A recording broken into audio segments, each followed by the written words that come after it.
Boa noite, estamos iniciando a nossa conversa das segundas-feiras aqui, um pouquinho atrasada, né, em relação aos outros dias, não é? E com a nossa conversa de hoje vai transitar um pouco aí sobre geopolítica latino-americana e também sobre as eleições em Portugal, tá? Então, assim, a primeira questão que eu quero deixar clara é que boa noite para o Alex aqui, está chegando aqui. A primeira questão é que nós vivemos na América do Sul um período democrático, né, e de certa normalidade democrática com as forças de centro-esquerda dirigindo os países. Tá? Alguns, inclusive, ela continua. E nesse período de normalidade democrática, nós tivemos avanços econômicos e sociais na América do Sul, na América Latina como um todo, né? Então, nesse cenário aí, nós tivemos o Brasil, nos governos Lula e Dilma, tendo enormes avanços econômicos e sociais de 2013 a 2014. Na Argentina, em que pese dificuldades, mas os governos do Néstor Kirchner e da Cristina Kirchner, né, foram governos que deram alguns ganhos sociais, muito embora economicamente também houve alguns momentos de turbulência, né? E que levaram então à derrota do Daniel Scioli, que era o candidato peronista na eleição passada para o Macri, mas que com o Macri agora você tem um avanço gigantesco da miséria na Argentina, né? Então, e nós temos a eleição argentina neste mês, né? E a candidatura peronista, né? Alberto Fernandes, com a Cristina Kirchner como vice, uma maneira dela, enquanto senadora, ampliar a sua base eleitoral, mas também fugir do processo persecutório, né, que ela sofria na justiça argentina, como é o caso do Lula aqui no Brasil, né? Ela será a vice e, ao que tudo indica, vencerá as eleições no primeiro turno com ampla folga, né? Então, o peronismo, depois de 4 anos, retorna a dirigir a Argentina, tá? Mas se a gente for também para o Uruguai, a Frente Ampla, né? Frente Amplio, governa o Uruguai desde 2005, né? Aí Tabaré Vázquez, Pepe Mujica, Tabaré Vázquez, e agora a candidatura da Frente Ampla, agora me fugiu o nome, uma outra liderança, um rapaz mais jovem, não é? As pesquisas apontam que ele está ali na faixa de 37, 38%, tendo como segundo colocado o Partido Nacional, o Partido Blanco, né, uma espécie de PSDB uruguai aí na faixa dos 25, 26%. O Partido Colorado está na faixa dos 16, 17%. E um partido militar, que eu não sei exatamente o nome, está na faixa dos 8, 9%. Isto posto indica que a, a coalizão de esquerda, de centro-esquerda do Uruguai, né, que tem mantido uma certa normalidade democrática, né, no Uruguai, né, sem tantas crises e com avanços econômicos e sociais, terá algumas dificuldades, mas irá fatalmente ao segundo turno, neste atual cenário, enfrentando o Partido Blanco. Tá? Nesse atual cenário, enfrentando o Partido Blanco, né? E aí podendo, no caso da Argentina, se encaminha para a centro-esquerda vencer as eleições, eleição no mesmo dia no Uruguai, a tendência de haver segundo turno, tá? E na Bolívia, né, que o presidente Evo Morales, né, o primeiro presidente indígena, né, da Bolívia, Índio Aymara, né, numa coalizão de centro-esquerda, né, tem governado a Bolívia também de todo esse processo aí da era Lula, Hugo Chávez na Venezuela, Pepe Mujica, né, Cristina Kirchner, dos líderes de centro-esquerda da América do Sul, tá? Também é um país que teve enormes avanços, né? Por exemplo, a Unesco declarou que a Bolívia é um país livre de analfabetismo, né? Algo extraordinário, tá? Em que pese a economia boliviana é uma economia muito mais frágil, é um país que não tem saída para o mar, é um país que depende muito da exportação de gás natural, tá? É um país que tem áreas montanhosas, semidesérticas, né? Enfim, tem essa dificuldade, né, de ter uma dinamicidade da economia, mas o fato é que, no caso do Evo Morales, ele está mais ou menos na mesma condição da Frente Ampla, né, bastante tempo de governo, está na mesma faixa, nas pesquisas aí na faixa de 35%, 36%. Tem um adversário muito forte, né, que é o, agora fugiu o sobrenome, é ligado a governos que já passaram, né, de direita, tá? É possível, então, que neste mês também a eleição, que nós teremos segundo turno, né? O Evo Morales sendo candidato, enfrentando um candidato da centro-direita, tá? Isso aqui na América do Sul, nos processos eleitorais, né? Nós considerando o Brasil em enorme crise, né? Em enorme crise a partir do golpe e a partir de junho de 2013, né, na Copa das Confederações, o não reconhecimento das eleições, da derrota das eleições do Aécio Neves em relação a Dilma Rousseff, o processo de golpe urdido pelo Eduardo Cunha, né? A participação do o Sérgio Moro hoje uma figura extremamente nociva, né, extremamente nociva, o ministro da Justiça que passa o pano para as investigações dos laranjais do PSL, das candidaturas femininas, quem sabe também na questão da rachadinha, né, do gabinete do senador e filho do presidente Flávio Bolsonaro, tá? E que hoje opera no sentido de tentar produzir um novo fato, né, que é essa questão de tentar a todo custo ligar o PCC ao PT, muito embora a gente sabe que o PCC se espraiou pelo Brasil a partir de São Paulo, nos governos do PSDB. Né? Eu não quero fazer nenhuma ilação nesse sentido, mas também está muito claro que essa matéria que a Rede Record produziu ontem foi uma tentativa de neutralizar as ações negativas, né, da questão do laranjal do PSL, que pode envolver a candidatura do Bolsonaro e pode levar à cassação da candidatura Bolsonaro-Mourão, né, da questão do ministro do Turismo, Marcelo Antônio Álvaro, né, e do uso de recursos, né, de uso de candidaturas laranja na questão das mulheres, né, inclusive do questão financeira, depois ser repassada para as candidaturas. Tá? O fato é que tudo isso posto, né, mostra o Brasil em total descrédito, né, um país que não se recupera economicamente, que começa a ter problemas sociais e é fruto desses governos de direita. Tá? E o Alex aqui está dizendo, os modelos neoliberais já nascem mortos, não me parecem neoliberais, me parecem ditaduras disfarçadas. No caso brasileiro, ela caminha nesse sentido, ela caminha para uma ditadura. No caso argentino, não. No caso argentino, me parece que o governo Macri era um governo liberal que não deu certo. O liberalismo, na prática, não dá certo. Assim, as pessoas sempre falam do socialismo, né? Mas, os governos liberais também mostram que não funcionam, né? Na teoria, essa ideia do livre mercado, que tudo se regula, é muito bonito, né? Teoricamente bonito, mas na prática não existe. Na prática, o que existe é o Estado como indutor do desenvolvimento. É uma lógica nacional. O Brasil avançou nos contextos nacionais desenvolvimentistas, né? Com todas as suas contradições, mas foi na era Vargas, com o Juscelino Kubitschek, iria avançar com o Jango, mas em alguns momentos da própria ditadura militar, né, nacional desenvolvimentismo, e aí a questão dos governos Lula e Dilma. Tá? O Lucas Guerra está dizendo que o governo não tem ministro, é tudo sinistro. Um absurdo, assim, Weintraub, Damares, Moro, é uma coisa absurda, né?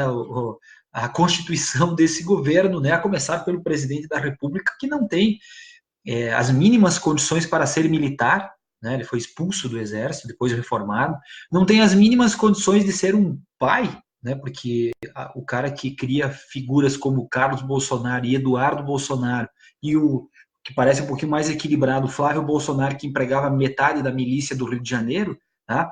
Não me parece que é um sujeito íntegro, digamos assim, ou exemplo de ser um pai, né? Foi um péssimo parlamentar, né? E aí o povo brasileiro, no popular, né, na questão, os deputados não fazem nada. E daí escolheram os que menos faz nada de todos, né, dos 513, e elegeram o presidente da República, né?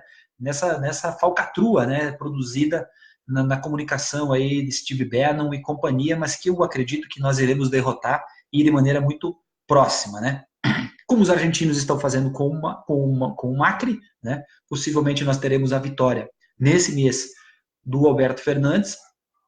Como o Uruguai tem se conservado, muito embora lá é um cenário diferente, a centro-esquerda vai de novo à reeleição da sua coalizão, né? Como é o caso do Evo Morales, com todas as dificuldades, né? Com todas as dificuldades também de ir à reeleição depois de bastante tempo, né?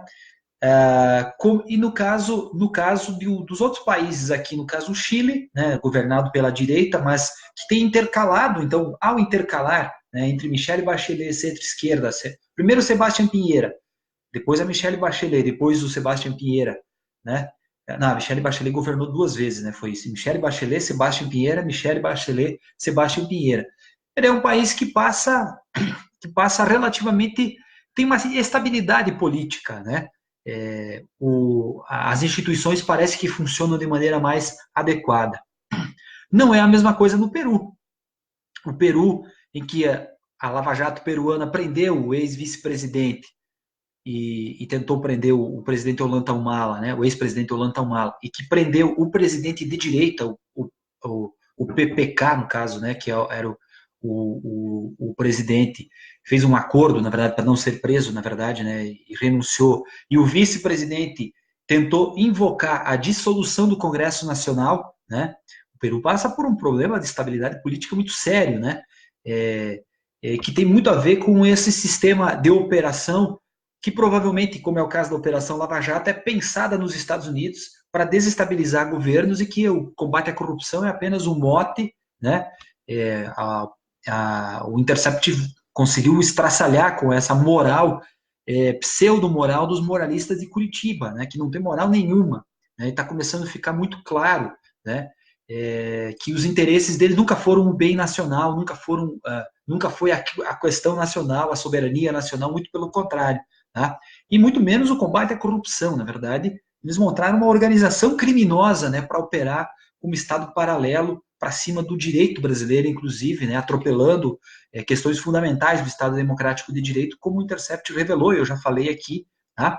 No Peru também aconteceu isso, no Equador também aconteceu isso, mas lá de maneira, a traição ela ocorreu com o sujeito que era o vice-presidente do Rafael Correa, e que o Rafael Correa, ex-presidente do campo de centro-esquerda, uma grande liderança popular, né, ajudou a eleger o Lenin Moreno, e o Lenin Moreno traiu, é ele quem está tentando fazer as medidas neoliberais duras, né, e que tem resultado em grandes protestos populares, né, em Quito, em Guayaquil, inclusive lá tem imagens da população subindo os morros para desligar o sinal das antenas de TV, porque a população se cansou da manipulação midiática, né, e assim, um cenário muito complicado, inclusive com várias e várias prisões, né?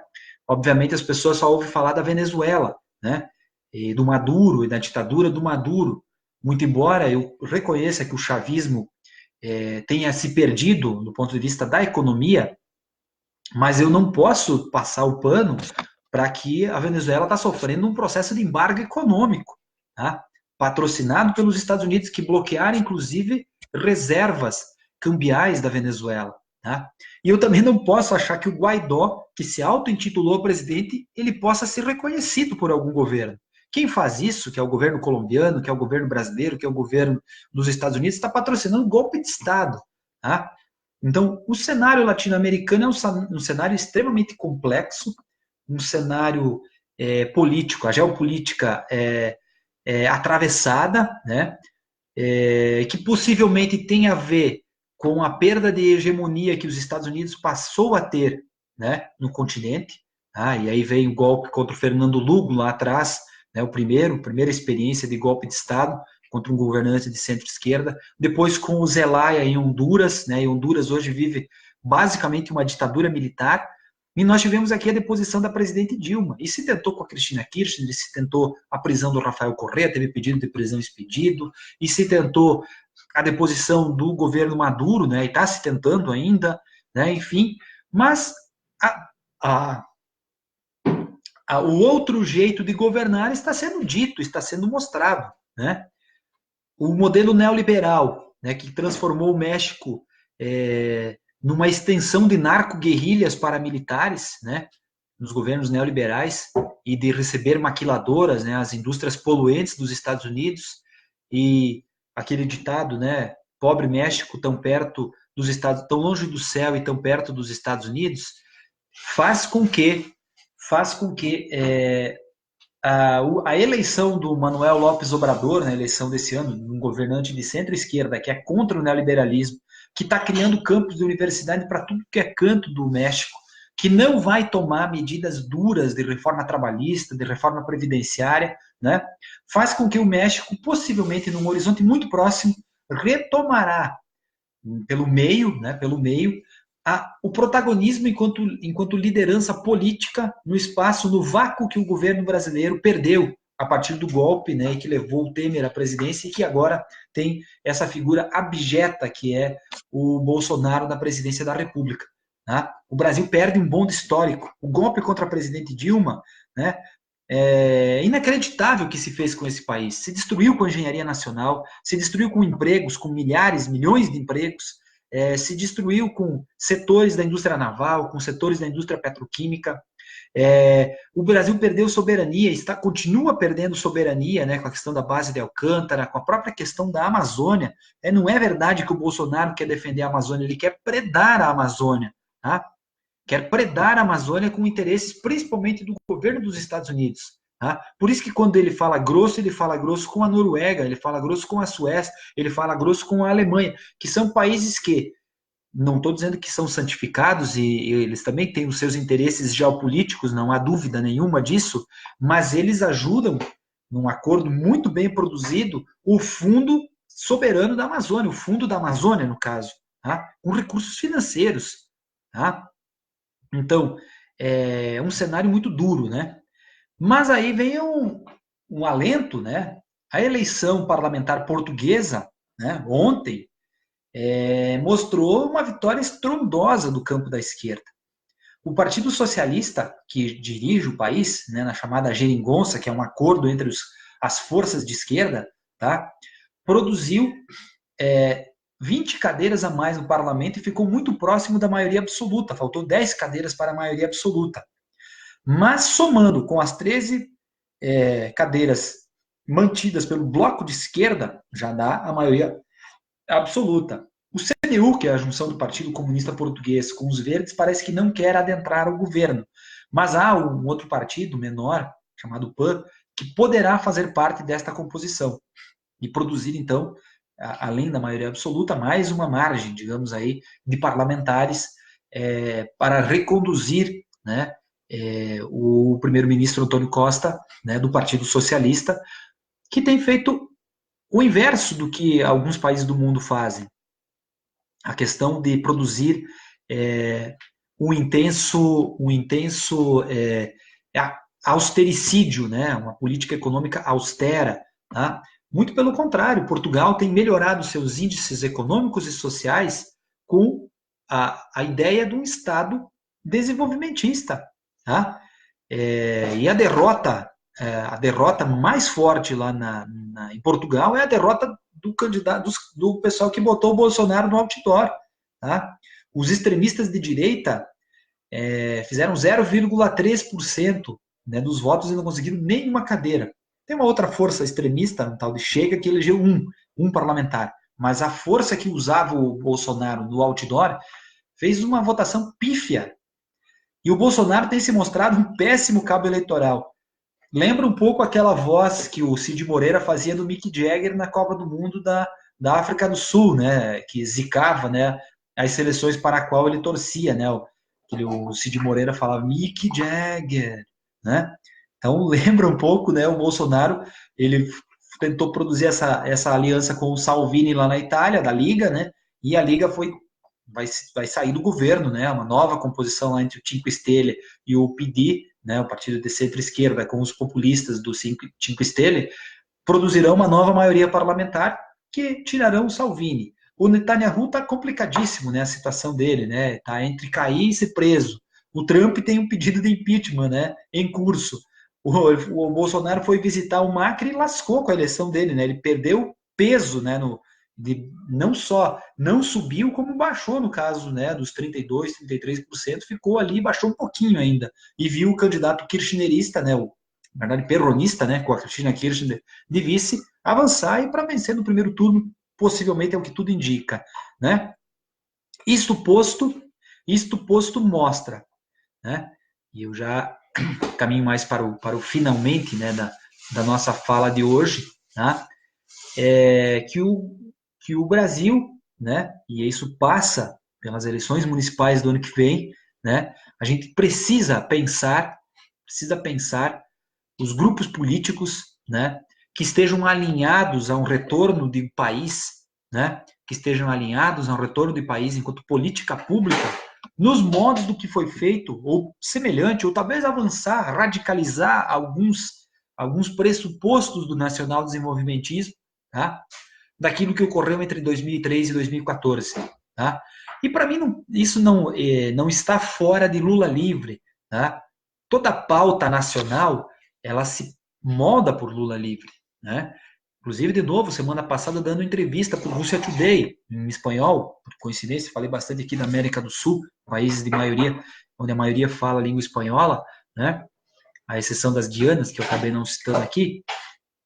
Nós temos, então, um Lula que tem sido protagonista, que tem recebido grandes líderes nacionais e internacionais, que tem dado entrevistas para a blogosfera brasileira, que hoje se negou a dar entrevista para o José Padilha, do Mecanismo, e eu parabenizo o presidente Lula por isso. Né? O sujeito que produziu aquela fraude grotesca, que é o filme Polícia Federal, a Lei é para Todos, que é uma mentira grotesca, e que produziu uma fraude mais grotesca ainda, que se chama O Mecanismo, aquela série da Netflix que mente, inclusive a fala do personagem que simula o Lula, onde ele usa da má fé uma fala do Romero Jucá e atribui aquilo que seria o personagem semelhante ao Lula, né? Do que tem que estancar a sangria. Na verdade, essa é uma fala do Romero Jucá, como produziu o golpe, né? Que colocou o Temer na presidência.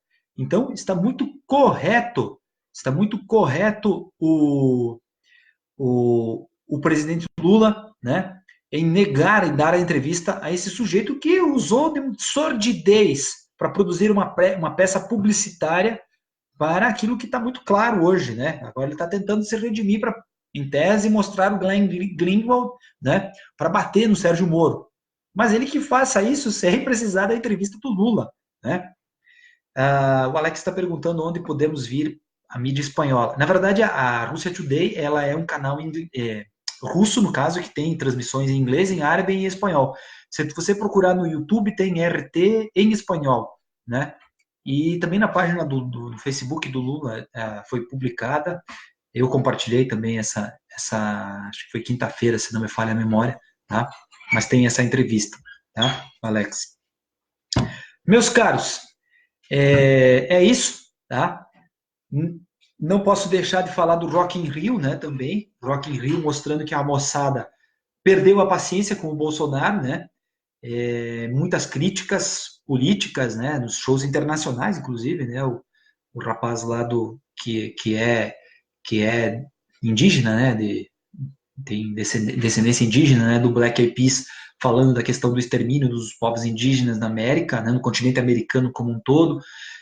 As críticas políticas que envolvem Marielle Franco, que envolvem o assassinato da menina Agatha Félix, em vários shows, né, em vários eventos, né, Ana Canhas teve que se posicionou, Francisco Elombre, talvez a mais emblemática, né, aquela cena do rapaz fazendo a roda, né, na música Bolsonaro, que já é uma crítica, né, social, e depois na música Triste e Louca o Mar, que é uma crítica muito importante, né, inclusive estou produzindo um pequeno artigo, né, que vai ser passado na Semana da História aqui na apresentação amanhã, né, a respeito do uso da história em canção, inclusive esta música do Francisco Elombre, né, que é uma baita de uma banda, né, enfim, vários e vários insights, né, em vários e vários momentos, o público se posicionando, inclusive no show do Bochecha, né, que foi um bolsonarista, né, dos artistas, né, a população puxando, né, vaias ao governo do Bolsonaro, né? E foi também no Capital Inicial, e foi também no Detonautas, enfim, a própria Elza Soares, enfim, tem feito falas nesse sentido, e muitos e muitos outros, no show do Emicida, né, com as irmãs cubanas lá do IBI, né, muito interessante. Roqueiros estão mais para as lutas sociais do que nosso sertanejo universitário. O rock tem uma visão mais crítica sobre isso. Olha, o Alex está falando aqui, é mais ou menos, né? O sertanejo universitário não vejo nenhum tipo de crítica, na verdade, né? Ele não faz, não. Mas eu tenho para mim que o rock dos anos 80, o rock Brasil dos anos 80, uma parcela do rock Brasil dos anos 80, os sujeitos envelheceram e envelheceram o pensamento também, tá?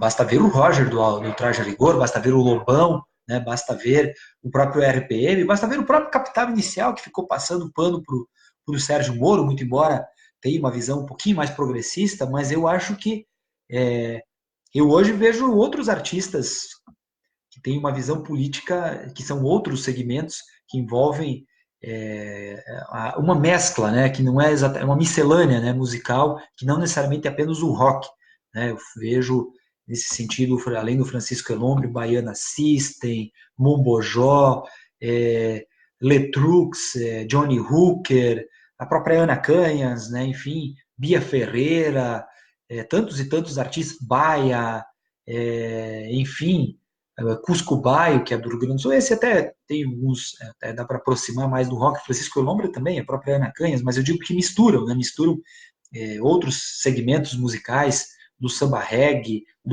da cúmbia, como é o caso do, do, dos rapazes lá do Baiana System, né? Da própria Nação Zumbi, né? A gente não pode esquecer, né? A questão do Mangue Beat lá do Recife. Enfim, tantas e tantas bandas e artistas no rap, né? Criolo, Emicida, Carol Conká, nós temos muita banda boa, né? E o Rock in Rio produziu alguma coisa nesse sentido, né? É até interessante, né, que um festival tão comercial, né, tenha se prestado a fazer críticas importantes, né, do ponto de vista social, ambiental, né, e preocupados com esse desmonte da soberania nacional. É, interessante, né, do ponto de vista também das pautas identitárias, não dá para se deixar de fora. E a Neuza Radin está puxando aqui um fora Bolsonaro, né? Eu espero que o pesadelo bolsonarista termine o mais rápido possível, que a gente retome, a exemplo do que os argentinos fizeram com o Macri, que quem nos dera que o Macri, né, fosse o nosso presidente, porque o Macri, com todos os problemas que é o Macri, me parece que o Bolsonaro está muito pior, né? Acho que a gente pode ver até na projeção internacional, né, de quem quer buscar algum tipo de parceria com o Brasil. É assustador o nível de amadorismo, né, do governo, e é assustador que as ameaças, né, aqui a entrevista no Poder 360 do Toffoli falando em que eles perceberam a ameaça de atentado terrorista ao STF. Então o STF também, acho que a hora é agora deles retomarem a democracia no Brasil. E retomar a democracia no Brasil precisa pôr um freio na Lava Jato, não há dúvida que essa é uma operação à margem da lei. As contribuições da Lava Jato, mas quais contribuições? Me desculpa, mas assim, nem o combate à corrupção eles fizeram bem feito, tá? Porque, na verdade, eles usaram métodos corruptos, né, para fazer um combate à corrupção seletivo, parcial e para produzir um golpe de Estado, para colocar criminosos no poder, tá? Vários criminosos. Miliciano, garimpeiro ilegal, desmatador ilegal, né? Gente que usa congregações religiosas para fazer lavagem de dinheiro, como era o caso do Eduardo Cunha, né, o nome de uma empresa chamada Jesus.com, para lavar dinheiro de corrupção. Tá? Enfim, esse é o tipo de gente que ascendeu ao poder, né, fruto disso. Empresários sonegadores, enfim, uma série de gente deste naipe. Deste naipe. Estamos aqui concluindo, né? A fala acabou se estendendo mais um pouco. Tenha uma boa semana, né? E na segunda-feira, termino aqui dizendo, né? Na segunda-feira, sempre aqui. Eu sempre vou baixar isso aqui e botar no meu canal no YouTube. Eu gostaria que mais gente viesse, curtisse, né? Seguisse o canal, fortalecer aquela ideia que, quem sabe, fica tudo por aqui. O Alex, só para terminar aqui, está dizendo fora de que o que dê mais prejuízo para o Brasil do que lucro. Quebrou o país por conta disso. É um fato. Sim, a engenharia nacional, a indústria nacional,